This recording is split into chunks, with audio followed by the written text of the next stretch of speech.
السلام علیکم ورحمۃ اللہ وبرکاتہ۔ نحمدہ ونصلی ونسلم علی رسولہ الکریم، اما بعد۔ الصلاۃ والسلام علیک یا رسول اللہ صلی اللہ تعالی علیہ وسلم۔ ناظرین، آپ کی خدمت میں آپ کا یہ خادم حاضر ہے۔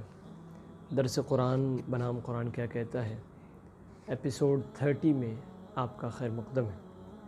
آج انشاءاللہ 30ویں پارے کے حوالے سے اس کے مضامین، اس کے مشمولات آپ کی خدمت میں پیش کیے جائیں گے۔ سورہ نبا سے 30ویں پارے کا آغاز ہوتا ہے۔ اس میں مختلف موضوعات، خاص طور پر بعث بعد الموت، موت کے بعد دوبارہ زندہ کیا جانا، اور قیامت کی خبروں کے تعلق سے ذکر کیا گیا ہے، اور قیامت کے مختلف مناظر کا نقشہ اس میں کھینچا گیا ہے، اور مختلف باتیں جو کفار مشرکین کیا کرتے تھے، اللہ تعالیٰ نے ان کے منہ کی بات کو بیان فرمایا۔ وہ جو کہتے تھے، تو کہا گیا کہ اس بڑی خبر پر تعجب یا انکار کی کوئی ضرورت نہیں ہے، تمہیں عنقریب اس خبر کی حقیقت کا علم ہو جائے گا۔ پھر اس کے بعد بتایا گیا کہ اللہ تبارک تعالیٰ کی جو کائناتی شواہد ہیں اسے پیش کیا گیا۔ پھر بتایا گیا کہ یعنی وہ اللہ جو زمین کو بچھونا، پہاڑوں کو کیل، اور انسانوں کو جوڑا، نیند کو ذریعہ سکون، رات کو لباس، دن کو وقت معاش، اور آسمان پر ساری دنیا کو روشن کرنے والا چراغ بنا سکتا ہے، تو یاد رکھنا کہ وہ دوبارہ زندگی بھی عطا کر سکتا ہے، اور ایسی عدالت بھی قائم کر سکتا ہے جس میں اولین و آخرین کو جمع کر کے ان میں عدل و انصاف کا توازن برقرار فرمائے۔ پھر اس کے بعد جو مزید اب اگلی آیت میں بتایا گیا کہ بغیر اجازت کسی قسم کی بات کرنے سے گریز کو بیان کر کے بتایا گیا کہ آخرت کے عذاب کی ہولناکی اور خوف کافروں کو یہ تمنا کرنے پر مجبور کر دے گی کہ کاش ہم دوبارہ پیدا ہی نہ کیے جاتے، اور جانوروں کی طرح پیوند خاک ہو کر عذاب آخرت سے نجات پا جاتے اور ختم ہو جاتے تو کتنا اچھا ہوتا۔ سورہ نازعات کا آغاز ہوتا ہے۔ سورت کا آغاز یوں ہوتا ہے کہ موت کے فرشتے جہنمیوں کی روح نہایت سختی کے ساتھ نکالیں گے، اور اہل ایمان کی روح نہایت نرمی کے ساتھ۔ اس کے بعد فرشتوں کا ذکر ہے کہ جنہیں کارخانے قدرت کے معاملات کی تدبیر تفویض کی جاتی ہے۔ اس کے بعد ایک بار پھر قیامت اور اس کے حشر، سامانیوں اور ہولناکیوں کا ذکر کیا گیا۔ اس کے بعد حیات بعد الموت، مرنے کے بعد دوبارہ زندہ ہونے کے منکرین کے شکوک و شبہات کا جواب دیا گیا۔ ایک بار مر جانے کے بعد دوبارہ ہمیں کون زندہ کرے گا، جو یہ کہتے تھے۔ تو اللہ تبارک تعالیٰ نے زمین و آسمان اور جو کچھ ان کے درمیان کی تخلیق کا حوالہ دے کر اللہ تعالیٰ نے فرمایا، ذرا بتاؤ کہ دوبارہ پیدا کرنا مشکل ہے یا اتنے بڑے نظام کائنات کو قائم کرنا، چلانا یہ دشوار ہے جو تمہارے سامنے موجود ہے۔ آخر میں بتایا گیا کہ کفار مشرکین جو دنیاوی زندگی کو ہی سب کچھ سمجھ بیٹھے تھے، جس دن قیامت کو دیکھ لیں گے تو اس کی طوالت کا جب انہیں علم ہوگا تو وہ دنیا میں بس ایک شام یا صبح گزار کر آئے، ایسا انہیں احساس ہوگا۔ پھر سورہ عبس کا جو ہے وہ آغاز ہوتا ہے۔ ابتدائی آیات کا نزول اس وقت ہوا جب نبی کریم صلی اللہ علیہ وسلم سرداران مکہ کو دعوت دینے مصروف تھے، تو آپ کے وفادار نابینا صحابی عبداللہ ابن ام مکتوم آپ کی خدمت میں حاضر ہوئے۔ تاجدار دو عالم صلی اللہ علیہ وسلم ان کی اس آمد جو ہے وہ تاجدار دو عالم صلی اللہ علیہ وسلم کو ان کی اس وقت آمد کی ناگوار گزرا، تو حضور علیہ السلام نے پر جو اللہ تبارک تعالیٰ نے جو ہے وہ وہی بھیجی کہ آپ سرداران مکہ کے مقابل میں مخلص اور آپ کے ساتھ لگے رہنے والے غریب ترین صحابہ اکرام پر توجہ دیں، جو خشیت الہی میں ڈوبے ہوئے دیوانہ وار آپ کی طرف آتے ہیں۔ آپ ان کو چھوڑ کر ان پر توجہ دیں۔ اے محبوب، یہ قرآن کریم تو سراپا نصیحت کا پیغام ہے، یہ کسی بڑے چھوٹے کی تفریق نہیں کرتا۔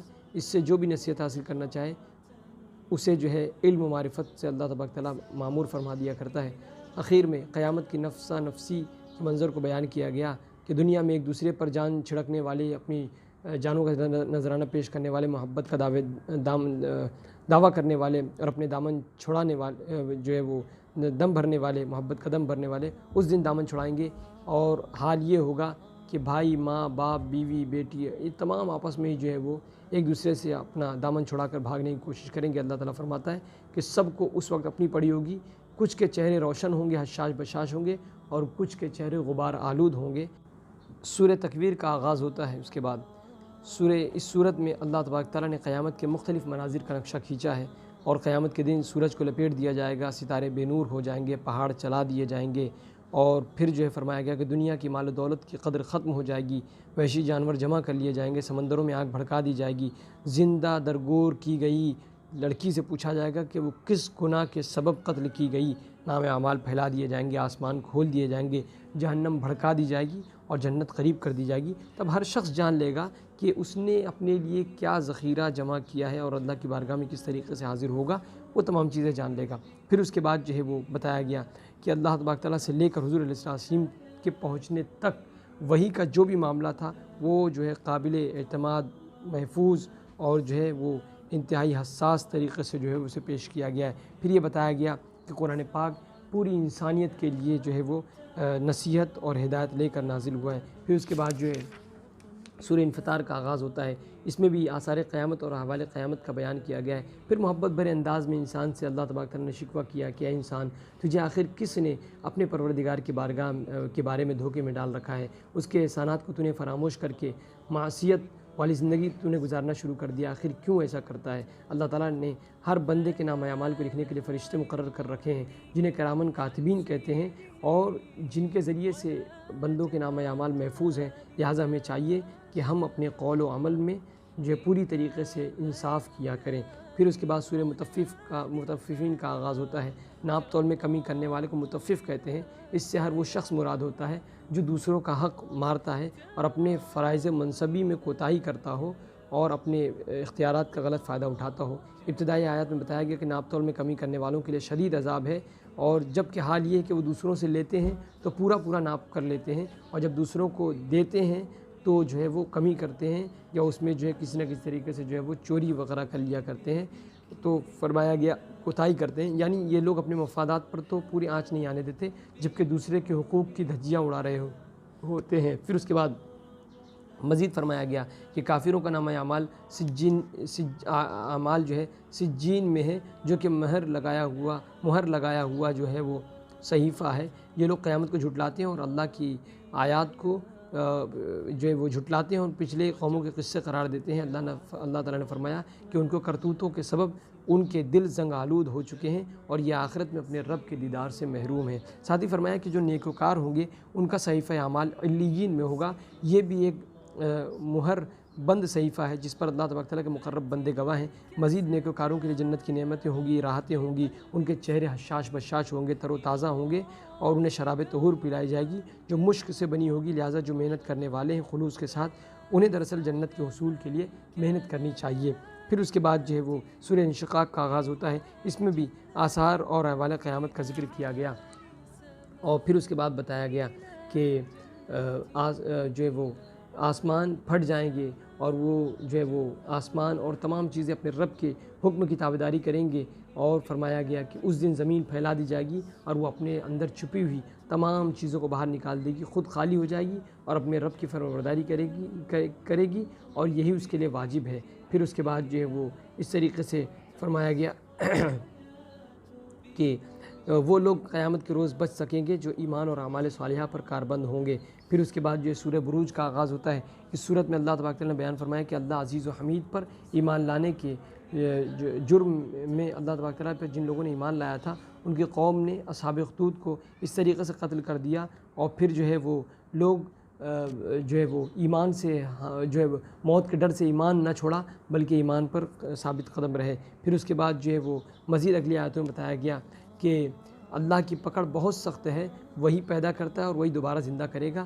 وہ جس کام کے کرنے کا ارادہ فرما لے تو اس کو ضرور کرتا ہے اللہ تبارک تعالیٰ۔ پھر خیر و شر کی قوتوں کے انجام کے تذکرے کے ساتھ ساتھ اللہ کی طاقت و قوت، محبت و مغفرت اور جلال و عظمت کو بیان کر کے مجرموں پر مضبوط ہاتھ ڈالنے کا اعلان کیا کہ ہم ان کی پکڑ سخت کریں گے۔ پھر قوم فرعون اور ثمود کی ہلاکت کے بیان کے ساتھ قرآن کریم کے انتہائی محفوظ ہونے کا اعلان کیا گیا۔ پھر سورہ طارق کا آغاز ہوتا ہے، اس میں بھی جو ہے وہ بعث بعد الموت کو ذکر کیا گیا۔ چنانچہ ستاروں کی قسمیں کھا کر بتایا گیا کہ جس طرح نظام شمسی میں ستارے ایک محفوظ، ایک مضبوط نظام کے پابند ہیں، منضبط نظام کے پابند ہیں، اسی طرح انسانوں اور ان کے اعمال کی حفاظت کے لیے بھی فرشتے متعین ہیں اور ایک بہت زبردست سسٹم ان کے لیے موجود ہے۔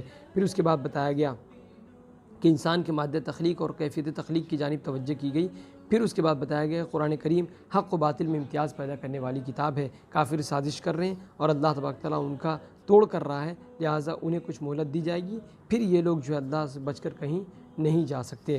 پھر اس کے بعد جو ہے وہ سورہ اعلیٰ کا آغاز ہوتا ہے، اور اس میں اللہ تبارک تعالیٰ ہر عیب و کمزوری سے، اللہ تبارک تعالیٰ کے ہر عیب و کمزوری سے پاک ہونے کا اعلان ہے، ساتھ ہی ساتھ اس کی قدرت کاملہ اور انسان پر اس کے انعامات اور عنایات کا تذکرہ موجود ہے۔ پھر وضاحت کی گئی کہ اللہ تعالیٰ نے نبی علیہ السلام کو براہ راست ایسی تعلیم دی کہ جس میں نسیان اور بھول چک کی کوئی گنجائش نہیں، البتہ اگر اللہ کسی مرحلے پر قرآن پاک کی کسی حصے کو منسوخ کرنے کے لیے آپ کے ذہن سے محو کرنا چاہے، مٹانا چاہے تو مٹا سکتا ہے۔ آخر میں فرمایا کہ جس نے اپنے نفس کی اصلاح کر کے اپنے باطن کو صاف کیا اور اپنے رب کا نام لے کر پھر نماز پڑھا تو وہی کامیاب ہے۔ اصل زندگی آخرت کی زندگی ہے۔ یہی پیغام پہلے کے صحیفوں میں جناب ابراہیم اور جناب موسیٰ علیہ السلام کے صحیفوں میں بھی مذکور ہے۔ پھر سورہ غاشیہ کا آغاز ہوتا ہے، اس میں جہنم اور جنت کے بعض مناظر کا ذکر کیا گیا اور بتایا گیا کہ کس طریقے سے اہل جنت سے لطف اندوز ہوتے ہوں گے، اہل جہنم سے پناہ مانگتے ہوں گے، یہ تمام باتیں اس میں بتائی گئی۔ پھر اس کے بعد جو وہ توحید باری تعالیٰ کے کچھ تکوینی دلائل پیش کیے گئے، جن میں ایک عجیب الخلقت جانور اونٹ، جسے صحرائی جہاز بھی کہا جاتا ہے، اس کا ذکر کیا گیا۔ پھر اس کے بعد بتایا گیا کہ اگلی آیتوں میں کہ اس کے بعد حضور علیہ السلام کائنات کو جو ہے انسانیت کے لیے یاد دہانی اور نصیحت کرانے کا حکم دیا گیا کہ آپ کے ذمے صرف نصیحت کر دینا ہے، آپ نصیحت کر دیں، پھر ان کا معاملہ اور حساب کتاب ہم پر چھوڑ دیں، ہم ان کا حساب کتاب کریں گے۔ پھر اس کے بعد جو ہے وہ اگلی آیتوں میں بتایا گیا، اگلی سورہ فجر کا آغاز ہوتا ہے۔ ابتدائی آیات میں بتایا گیا کہ اللہ نے کافروں کی گرفت کرنے اور عذاب دینے کا اعلان کیا۔ پھر اس کے بعد اس پر جو ہے واقعاتی شواہد پیش کر کے قوم عاد و سمود، فرعون، ان کی ہلاکت کا بیان کیا گیا۔ پھر جو ہے وہ آیت میں تنبیہ کی گئی کہ تم یتیم کی عزت نہیں کرتے، ایک دوسرے کو یتیم کے کھلانے کی ترغیب نہیں دیتے، وراثت میں ملا ہوا پورا مال ہڑپ کر جاتے ہو، تمہیں مال سے بے پناہ محبت ہے۔ اس کے بعد فرمایا کہ آخرت میں اس مال کی ناپائیداری کا احساس ہوگا، اس کے غیر ثباتی کا احساس ہوگا، انسان اس وقت پچھتائے گا، مگر یہ پچھتاوے کے علاوہ اسے کچھ کام نہ آئے گا، کچھ ہاتھ نہ آئے گا۔ پھر آخر میں اللہ کے وعدوں پر اطمینان رکھنے والوں سے خطاب ہوا کہ اپنے رب کی طرف خوشی خوشی جو ہے لوٹ جاؤ اور ہمارے بندوں میں شامل ہو کر ہماری جنت میں داخل ہو جاؤ۔ پھر سورہ بلد کا آغاز ہوتا ہے۔ اس سورت کا آغاز میں اللہ تبارک تعالیٰ نے جو ہے وہ شہر مکہ کی قسم کے اٹھانے سے ہوتا ہے کہ اللہ تبارک تعالیٰ نے شہر مکہ کی قسم یاد فرمائی، جس کی وجہ سے اس شہر میں رسول اللہ صلی اللہ علیہ وسلم رہائش پذیر ہیں، اور یہاں کی فضاؤں میں جو ہے وہ یہاں کی معطر فضائیں۔ پھر والد اور اولاد کی قسم اٹھانے کے بعد فرمایا کہ انسان مشقت اور تکالیف کے مرحلے سے گزرتا ہے، نیکی کا راستہ اختیار کرنے میں مشقت آتی ہے، برائی کا راستہ اختیار کرنے میں مشقت آتی ہے، لیکن فرق یہ ہے کہ نیکی کے راہ میں جو مشقت اٹھاتا ہے اسے اجر و ثواب ملتا ہے، جبکہ برے راستے میں جو مشقت اٹھاتا ہے اسے جو ہے وہ عذاب الہی سے دوچار ہونا پڑے گا۔ پھر اس کے بعد جو ہے اگلی آیتوں میں بتایا گیا کہ ہم نے انسان کو دیکھنے کے لیے 2 آنکھیں، بولنے کے لیے زبان، 2 ہونٹ عطا کیے اور نیکی اور بدی کا شعور عطا کیا۔ پھر قیامت کے شدید مصائب کا تذکرہ کیا گیا، جن سے ایمان اور عمل صالح کے علاوہ کوئی بھی چیز چھٹکارا نہیں دلا سکتی۔ سورہ شمس کا آغاز ہوتا ہے۔ اس سورت کی ابتدا میں تمہید کے طور پر انسان کے نفس سمیت تکوینی مخلوقات میں 7 چیزوں کی قسم یاد فرمائی گئی اور بتایا گیا کہ اللہ نے ہر انسان کو نیکی اور بدی میں تمیز کا شعور الہام کر دیا ہے، سو جس نے اپنے نفس کو پاک و طاہر رکھا وہ کامیاب ہوا، اور جس نے اپنے نفس کو گناہوں سے آلودہ کیا وہ ناکام اور نامراد ہوا۔ پھر اس کے بعد جو ہے وہ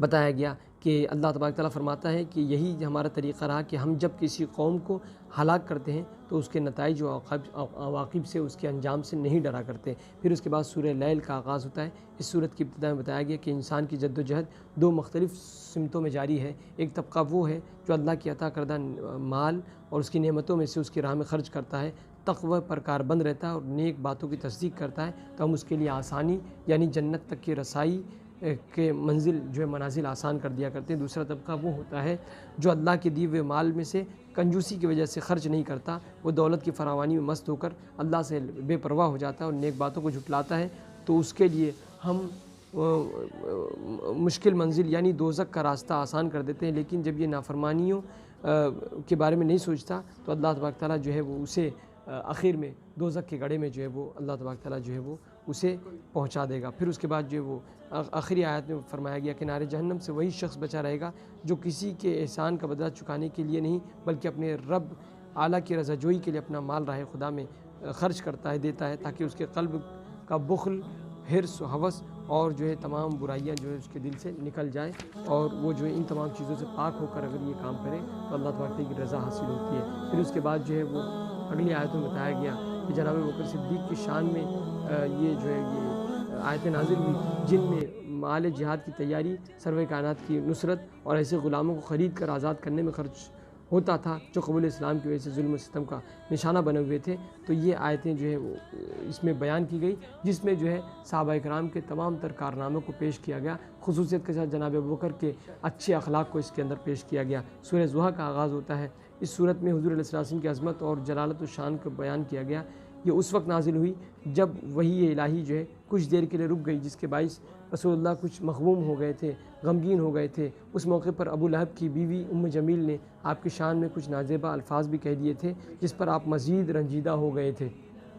اس پر اللہ تبارک تعالیٰ نے جو قسم کھا کر فرمایا، قسم یاد فرمایا کہ جس طرح دن کے اجالا ایک حقیقت ہے جو ہے جدا نہیں ہوتا، رات کے ساتھ اندھیرا ایک حقیقت ہے علیحدہ نہیں ہو سکتا، اسی طرح آپ جو ہے یہ ناقابل تردید حقیقت ہے کہ آپ کے رب نے آپ کو منتخب فرمایا ہے، نہ آپ کو چھوڑا ہے اور نہ کبھی آپ سے بیزار ہوا ہے۔ اس وحی کے نزول کے بعد حضور علیہ السلام کا دل خوشی سے باغ باغ ہو گیا، اور آپ کو تکلیف دینے والوں کی زبانیں اچانک جو ہے وہ بند ہو گئی۔ پھر اس کے بعد جو مزید اگلی آیتوں میں بتایا گیا کہ اخیر کی آیتوں میں کہ حضور علیہ السلام کے توسط سے امت مسلمہ کو حکم ہوا کہ یتیم پر سختی نہ کریں اور سائل کو جھڑکیں نہ، اور یعنی ان کو دھتکاریں نہ، اور رب کریم کی نعمتوں کا خوب خوب چرچا اور تذکرہ کیا جائے۔ پھر اس کے بعد جو ہے سورہ انشراح کا آغاز ہوتا ہے۔ سورہ انشراح میں جو ہے وہ حضور علیہ السلام کی شان و شوکت کو بیان کیا گیا اور ان کے صفات عالیہ کو بیان کیا گیا، اور یہ بتایا گیا کہ کفار کے طعن و تشنیع، ان کی دل آزار باتوں سے حضور علیہ السلام کا جو سینہ مبارکہ تنگ ہو جایا کرتا تھا، تو اللہ تبارک تعالیٰ نے اسے نور و انوار و حکمت اور معرفت سے کشادہ فرما دیا، یعنی آپ کو عظیمت اور استقامت کی نعمت سے نواز دیا۔ پھر اس کے بعد جو ہے وہ مزید اگلی آیتوں میں بتایا گیا کہ اللہ تبارک تعالیٰ نے جو ہے آپ کو تمام آپ کا فقط ایسا نہیں بلکہ آپ کے ذکر کو بلند کیا، اور اپنے نام کے ساتھ اپنا نام بھی جو ہے شامل فرما دیا، چاہے اذان ہو، اقامت و تشہد و خطبہ ہو، جہاں بھی ہو، وہاں پر جہاں ذکر خدا ہوتا ہے وہیں پر ذکر حبیب بھی، مصطفیٰ بھی ہوتا ہے۔ پھر اس کے بعد جو بتایا گیا کہ یہ جتنی تکلیفیں ہیں، یہ تمام تکلیفیں ہمیشہ نہیں رہتی، بلکہ تنگی کے بعد آرام اور سہولتوں اور آسانیوں کا سلسلہ شروع ہونے والا۔ پھر فرمایا اے محبوب، آپ اپنے فرائض منصبی کی ادائیگی کے بعد اپنے رب سے راز و نیاز کے لیے خاص وقت نکالا کریں۔ پھر سورہ 3 کا آغاز ہوتا ہے۔ اس صورت میں 3 مقامات مقدسہ کی قسم یاد فرمائی گئی، جس طرح طور، بیت المقدس اور مکہ مکرمہ کو وحی کے ساتھ اعزاز اور شرف عطا کیا گیا، اس طرح کائنات کے تمام مخلوقات میں انسان کو شاہکار قدرت بنا کر حسین، جمیل اور بہترین شکل و صورت اور اعزاز و اکرام سے نوازا گیا۔ ساتھ یہ بھی فرمایا کہ ہم نے اسے پست سے پست تر حالت میں لوٹا دیا۔ انسان کو مراد یہ کہ اللہ کی بارگاہ میں تقرب، عز و شرف کا مدار فقط انسان کی ظاہری صورت نہیں ہے، بلکہ ایمان و عمل اور تقوی ہوا کرتا ہے۔ پھر سورہ علق کا آغاز ہوتا ہے۔ اس جو صورت کی ابتدائی آیات میں وحی ربانی، وہ پہلی وحی ربانی جو غار حرا میں حضور علیہ السلام پر نازل ہوئی، اور آپ کی جو ہے وہ آپ کی نبوت کا اس میں اعلان ہوا، تو یہ تمام چیزیں اس میں ذکر کی گئی۔ پھر اس کے بعد جو ہے وہ مزید اگلی آیتوں میں بتایا گیا کہ اخیر میں وارننگ دی گئی کہ اگر وہ کفار مشرکین اپنی نازیبہ حرکات سے باز نہ آئیں تو ہم انہیں جو ہے وہ جہنمی فوج کے ہاتھوں گرفتار کرا کے اس کی جھوٹی اور گناہوں سے آلود پیشانی کے بالوں سے گھسیٹ کر جہنم میں پھینکوا دیں گے۔ اور پھر اس کے بعد جو ہے وہ مزید اس طریقے سے فرمایا گیا کہ آپ کے رب نے جو ہے آپ کی بہترین تخلیق فرمائی۔ پھر اس کے بعد جو ہے اس میں بہت ساری چیزوں کا اس میں ذکر ہے۔ سورہ علق کے اندر بہت سارے علوم پوشیدہ کیے گئے ہیں۔ پھر اس کے بعد جو سورہ قدر کا آغاز ہوتا ہے۔ یہ سورت شب قدر کی فضیلت میں نازل ہوئی۔ شب قدر کو اللہ تبارک تعالیٰ نے جو ہے نزول قرآن کی نسبت سے مشرف فرما کر اسے 1000 مہینوں سے بہتر قرار دیا۔ وہ شب قدر کی عظمتوں کا راز قرآن پاک میں محفوظ ہے۔ انسانیت کے لیے پیغام ہے کہ اگر تمہیں بھی عظمت اور رفعت مطلوب ہے تو قرآن کے دامن سے وابستہ اور مربوط ہو جاؤ۔ شب قدر کو قطعیت کے ساتھ متعین نہ فرمانے کی حکمت یہ بھی ہے کہ بندوں کے ذوق اور خیر کی جستجو کا امتحان ہو، تاکہ اس میں جو ہے وہ بندے نیکی خوب اس کی تلاش میں خوب نیکیاں کرتے رہیں۔ پھر سورہ بینہ کا آغاز ہوتا ہے۔ یہ سورت دراصل اہل کتاب کے ایک جو ہے وہ خام خیالی کے تردید میں نازل ہوئی۔ وہ بنو اسرائیل کے پیغمبر حضور علیہ السلام کی آمد کے منتظر تھے، مگر جب وہ بنو اسماعیل سے مبعوث ہوئے تو ان کی نبوت اور رسالت کے انکاری ہو بیٹھے۔ پھر اس پر جو ہے وہ بتایا گیا مزید بتایا گیا کہ بدکاروں کے انجام کو بیان کر کے نیکوکاروں کی جزا یہ بتایا گیا کہ ان کے لیے اللہ تبارک تعالیٰ کے حضور دائمی رہائشی باغات ہیں اور جن کے نیچے نہریں رواں ہیں اور ان میں ہمیشہ ہمیشہ رہیں گے۔ اللہ ان سے راضی ہوگا، وہ اللہ سے راضی، اور یہ اس شخص کے لیے ہے جو اپنے رب سے ڈرے گا، جس نے اپنے دل کی صفائی کی اور اپنے ظاہر و باطن کو درست کیا۔ سورہ زلزال، اس صورت میں جو ہے ایک بار پھر قیامت کے واقع ہونے اور اس کے ہولناک منظر کا بیان کیا گیا۔ پھر اس کے بعد بتایا گیا کہ زمین کے سینے پر جو کچھ بھی ہو وہ سارے راز اگل دے گی، اور جو کچھ اس میں دفن مدفون ہے انہیں باہر نکال دے گی۔ اس دن زمین اللہ کے حکم سے ساری خبریں بیان کر دے گی۔ لوگ حساب کتاب کے لیے اللہ کے سامنے پیش ہوں گے۔ پھر ان کے اعمال کے مطابق انہیں دو قسموں میں تقسیم کیا جائے گا، اچھے اور برے، شقی اور سعید، اور ان میں ہر ایک کو اس دن اپنی معمولی سے معمولی نیکی یا بدی کے انجام اپنی آنکھوں سے کھلے ہوئے آنکھوں سے وہ دیکھیں گے۔ پھر اس کے بعد جو سورہ عادیات کا آغاز ہوتا ہے، اس صورت میں مجاہدین کے گھوڑوں کی مختلف کیفیات کو قسم کے ساتھ بیان کر کے جہاد فی سبیل اللہ کی عظمت و اہمیت کو اجاگر کیا گیا۔ اس سے اندازہ لگایا جا سکتا ہے کہ جب مجاہد کے گھوڑے کا مقام یہ ہے تو اللہ کی بارگاہ میں مجاہدین فی سبیل اللہ جو اللہ کے راہ میں جہاد کرتے ہیں ان کا کیا مقام ہوگا۔ پھر اس کے بعد جو ہے وہ مزید بتایا گیا کہ انسان کی فطرت اور طبیعت کو بیان کیا گیا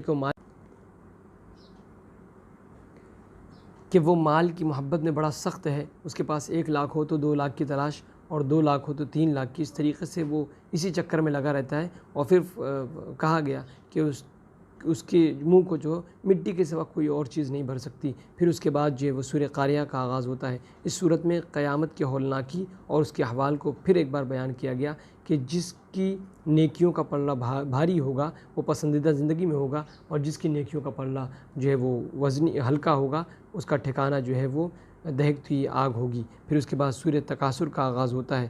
اس میں جو ہے زیادہ سے زیادہ مال جمع کرنے کی ہوس انسان کو اللہ کے ذکر سے غافل کر دیا ہے، مگر جب وہ قبروں میں پہنچیں گے تو مال کی غیر استقلالیت اور بے ثباتی کا انہیں پتہ چل جائے گا۔ وہی دراصل محاسبے کا وقت ہوگا، اور ایک ایک نعمت، امن، صحت، فراغت، عقل و شرب، اور اس طریقے سے علم، مال، دولت، سب کا سختی کے ساتھ حساب لیا جائے گا کہ تم نے انہیں کہاں اور کیسے کیسے خرچ کیا۔ سورہ عصر کا آغاز ہوتا ہے۔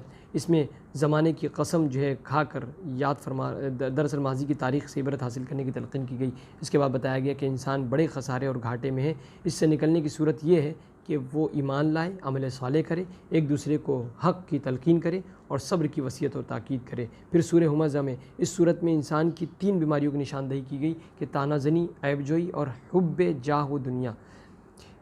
ان کی شدید مذمت کر کے بتایا گیا کہ اس اخلاقی مرض میں مبتلا لوگ جو دراصل حقوق اللہ اور حقوق العباد کو فراموش کر دیتے ہیں، لیکن انہیں پتہ نہیں ہے کہ ان کا انجام ایک بھڑکائی ہوئی ایسی آگ ہے جو انہیں جو ہے وہ پوری طریقے سے چور چور کر کے رکھ دے گی، ختم کر کے رکھ دے گی، ان کا وجود ختم ہو جائے گا۔ سورہ فیل، اس میں جو ہے اصحاب فیل یعنی یمن کے بادشاہ ابرہہ اس کے لشکر کا مشہور واقعہ موجود ہے، جو نعوذ باللہ خانہ کعبہ کو مسمار کرنے کے ارادے سے آئے تھے، تو اللہ تبارک تعالیٰ نے پرندوں کے جھنڈ بھیجے جنہوں نے جو ہے وہ کنکریوں کے ذریعے سے کنکریاں برسائی، اور وہ ان کا حال یہ ہوا کہ عذاب میں اس طریقے سے گرفتار کیے گئے کنکریوں کے ذریعے سے کہ بھوسے کھائے ہوئے بھوسے کی طرح ان کا انجام ہو گیا۔ یہ واقعہ اسی سال پیش آیا جس سال حضور علیہ السلام پیدا ہوئے۔ دراصل یہ واقعہ اس بات کی علامت تھا کہ عنقریب کعبے کا حقیقی محافظ پیدا ہونے والا ہے۔ نیز اس میں یہ بھی پیغام ہے کہ اگر انسان اللہ کے دین ان کے دفاع سے پہلو تہی اختیار کرے گا تو اللہ تعالیٰ حقیر پرندوں سے بھی یہ کام لے سکتا ہے۔ اب سورہ قریش کا آغاز ہوتا ہے۔ اس صورت میں اللہ تبارک تعالیٰ نے جو ہے قریش پر اپنے احسان کا ذکر فرمایا کہ بیت اللہ کی تولیت کی وجہ سے وہ بے خوف و خطر اور گرمیوں میں شام کا اور سردیوں میں یمن کا تجارتی سفر کیا کرتے تھے، اور بیت اللہ کے نسبت کی وجہ سے ان کے تجارتی قافلے بے خوف و خطر رہا کرتے تھے، ان کی معیشت محفوظ تھی اور بہت اسٹیبل تھی۔ یہ 2 نعمتوں کا ذکر فرما کر انہیں سمجھایا گیا کہ خود کو فریب دینے، خود پسندی اور قوم پرستی سے باز آ جاؤ اور بیت اللہ کے رب کی عبادت کرو جس نے تمہیں اپنی ان بے پایا نعمتوں سے نوازا ہے۔ پھر اس کے بعد سورہ معون کا آغاز ہوتا ہے۔ اس صورت میں اللہ تبارک تعالیٰ نے یتیم کے ساتھ ناروا سلوک کرنے، خدمت خلق کے کاموں سے غفلت برتنے اور مسکین کو کھانا کھلانے کی ترغیب نہ دینے جیسے مذموم عمل کو قیامت کے جھٹلانے سے تعبیر کیا ہے، اور نمازوں کے ساتھ دیگر عبادات میں ریاکاری کی مذمت بھی بیان فرمائی۔ پھر اس کے بعد جو مزید اگلی جو سورہ ہے سورہ کوثر، یہ قرآن مجید کی مختصر ترین صورت ہے جس کے ذریعے سے عرب کے فصحاء بلغا کو چیلنج کیا گیا تھا، مگر وہ اس کے مقابل میں کوئی اور کلام بنا کر پیش نہ کر سکے۔ اس میں اللہ عز و جل کی جانب سے حضور علیہ السلام کو کوثر عطا کیے جانے کا ذکر ہے، یعنی خیر کثیر مراد ہے، جس کا ایک حصہ حوض کوثر بھی ہے، جہاں محشر میں حضور علیہ السلام اپنے دستے شفقت سے، دستے کرم سے پیاسوں کو سیراب کریں گے۔ پھر دشمنان اور گستاخان رسول کے نام و نشان تک مٹا دیے جانے کے اعلان پر سورت کا اختتام ہوتا ہے۔ سورہ کافرون کا آغاز ہوتا ہے۔ اس سورت میں یہ پیغام دیا گیا کہ حق اور باطل میں کبھی مفاہمت نہیں ہو سکتی، انڈرسٹینڈنگ نہیں ہو سکتی، یعنی اسلامی نظام حیات کے علاوہ کسی دوسرے نظام کی طرف نگاہ نہ اٹھانے اور کفر سے بیزاری کا اظہار کرنے کی بھرپور تلقین کی گئی۔ سورہ نصر کا آغاز ہوتا ہے۔ اس صورت میں اسلامی ترقی کے بام عروج فتح مکہ کی پیشن گوئی کے بعد بتایا گیا کہ جب لوگ فوج در فوج اسلام میں داخل ہونے لگیں تو ان فتوحات اور نعمتوں پر اللہ کا شکر ادا کیا جائے، تسبیح بیان کی جائے، نیز اللہ تبارک تعالیٰ سے مغفرت اور بخشش کو طلب کیا جائے۔ سورہ لہب کا آغاز ہوتا ہے۔ اس صورت میں دشمن رسول ابو لہب، جس کا نام عبدالعزیٰ تھا، جو حضور علیہ السلام کا چچا تھا، اور اس کی بیوی ام جمیل کی شدید ترین مذمت اور انجام بد کو بیان کیا گیا۔ جس مال و دولت اور اولاد کی کثرت پر انہیں ناز تھا وہ ان کے کچھ کام نہ آ سکا، اور یہ دونوں ذلت آمیز عبرت ناک انجام سے جو ہے وہ دوچار کیے گئے اور مارے گئے۔ اس میں گستاخان رسول اور مخالفین اسلام کے لیے بھی بہت بڑی تنبیہ اور وارننگ دی گئی۔ پھر سورہ اخلاص کا آغاز ہوتا ہے۔ اس صورت میں عیسائی مشرکوں اور باطل عقیدہ رکھنے والوں کی تردید کی گئی اور اللہ تبارک تعالیٰ کی خالص توحید کو بیان کیا گیا کہ وہ یکتا و بے نیاز ہے، بیٹے کی نسبت اور باپ کی نسبت سے پاک ہے، اس کا کوئی ہمسر نہیں۔ حضور علیہ السلام نے اس صورت کو تہائی قرآن کے برابر قرار دیا ہے۔ پھر سورہ فلق کا آغاز ہوتا ہے۔ اس صورت میں تمام مخلوقات، ظلمت شب اور پھر جو ہے جادوگروں اور شرارت کے عادی حاسدین کے شر سے اللہ کی پناہ حاصل کرنے کی تلقین کی گئی۔ پھر سورہ ناس، اس صورت میں پلٹ کر چھپ کر وسوسہ ڈالنے والوں کے شر سے اللہ تبارک تعالیٰ کی پناہ مانگنے کی تعلیم دی گئی، اور یہ بتایا گیا کہ بہکانے والے، وسوسے اور توہمات میں ڈالنے والے جن بھی ہوتے ہیں اور انسان بھی ہوتے ہیں، اس لیے ان کی پناہ اللہ تبارک تعالیٰ سے جو ہے پناہ، یعنی اللہ تبارک تعالیٰ سے جو ہے ان سے حفاظت کے لیے اللہ تبارک تعالیٰ سے جو ہے وہ پناہ چاہتے ہیں۔ اے پروردگار پناہ عطا فرما کہ ہم شرکش جنوں سے بھی پناہ چاہتے ہیں اور جو ہے وہ شرکش شیاطین سے بھی پناہ چاہتے ہیں، اللہ تو ہمیں اپنی حفاظت میں لے لے۔ اس طریقے سے جو ہے یہ تمام باتیں یہیں پر اختتام پذیر ہوتی ہے، اور 30واں پارہ جو ہے اپنی تمام تر جلوہ سامانیوں کے ساتھ یہیں پر اختتام پذیر ہوتا ہے۔ پروردگار عالم کی بارگاہ میں دعا ہے کہ ہم سب کو قرآن پاک کی عظمتوں کو سمجھنے اور اس کے تمام تر مفاہیم کو سیکھنے اور اس پر عمل کرنے، اسے عام کرنے کی توفیق عطا فرمائے۔ قرآن پاک سے سچی پکی الفت و محبت کی ہم سب کو توفیق عطا فرمائے، برائیوں سے بچانے کی بھی توفیق عطا فرمائے، اور ہم سب کو پروردگار عالم کل قیامت کے دن قرآن پاک کی شفاعت سے مالا مال فرمائے۔ دوران گفتگو جو بھی خطا ہوئی پروردگار مجھے معاف فرمائے۔ استغفر اللہ ربی من کل ذنب و اتوب الیہ۔ السلام علیکم ورحمۃ اللہ وبرکاتہ۔